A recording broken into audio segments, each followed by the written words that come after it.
This is a continuation of the previous video when I spoke about soft and sharp lines. I thought I needed to complement a little bit more with some samples. And here I have one that I wanted to show you the soft lines and soft lines, very sharp lines, very sharp, semi-soft, also is because of the contrast, soft, soft, nose, look at how soft the lines are. Here is a little bit stronger, but it still is soft. Lines in the lips are a little bit sharp, but at the same time they are combined with other brush strokes, and she has lipstick on. So the lines of the upper lip and lower lip shows a little bit more. Look at the very soft line in the jaw. Here, semi, very soft. And in the apples, they are kind of all sharp because they are in front of her. Okay, this is another example that I have here of some flowers. And in here, this part is kind of the front of the foreground of the painting. So they are a little bit sharper than the ones in the back, like this one. Look at the lines. This one, this one, this one. Those are considered background. So this is foreground, middle ground, background.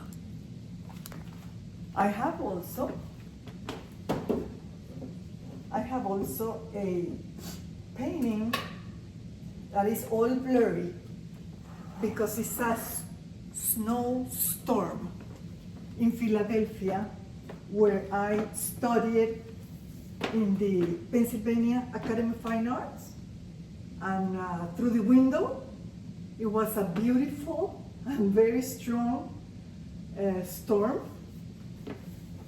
And I felt very enthusiastic to paint. And in that case, all the lines are soft, super soft. This is the same cathedral through the window, but being sharper because it's front, very soft because it's background. I have another example, which is something kind of different. And this is a portrait that I did in a workshop in California with a very famous painting.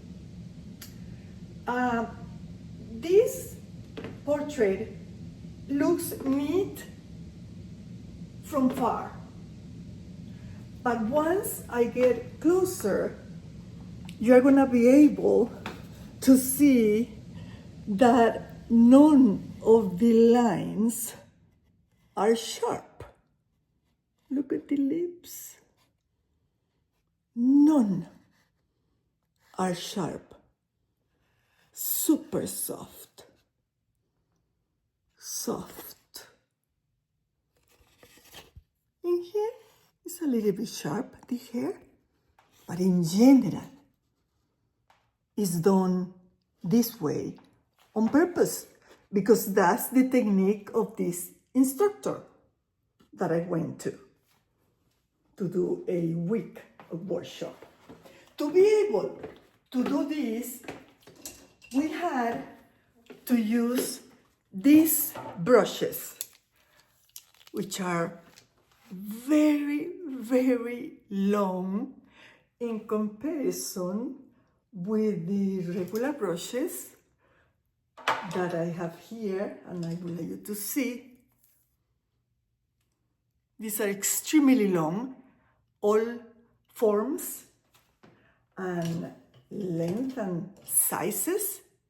And I'll show you something. To be able to do the blurry lines, you just need to wet on wet, work wet on wet. That means that all the painting that you are going to be putting, the background needs to be wet. For instance, to be able to do this line or this line, the forehead area needs to be wet. The hair needs to be wet. And with a long brush, not tiny, you touch both areas at the same time and you go for it and you lift it. And that's the way you are going to be able to get that. This, instead of doing it with a line this way, no, you do it like this. You do it this way. And that is a very interesting method of painting, because sometimes we think everything around us is sharp lines, and it's not true. And to be able to do all this long brush won't let you firm and do sharp lines, and it has to be kind of thin paint, because since it's kind of soft to bend, it cannot scoop thick paint to put it in. It has to be kind of grab it and put it in. And that's what we have, this shape, and also flat. Because in the case of the hair, I guess it needed to be flat, like this. Okay? I want you to observe in the air. I know that when I was a beginner, I did everything sharp, because that's the way I thought it was supposed to be.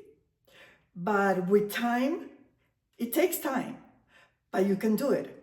And in other videos, I will show you with samples of paint, how to do it, how to handle the brush, how to do with the paint, and the forms you need to go, the type of brush you need to use besides those long ones.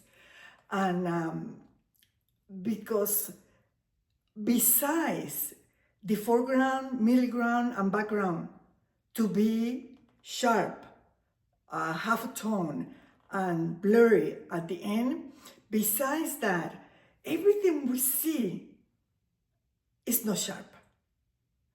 And start to observe, and you'll see that you get conscious about it, and you are gonna be able to paint better when you start seeing those details. Thank you.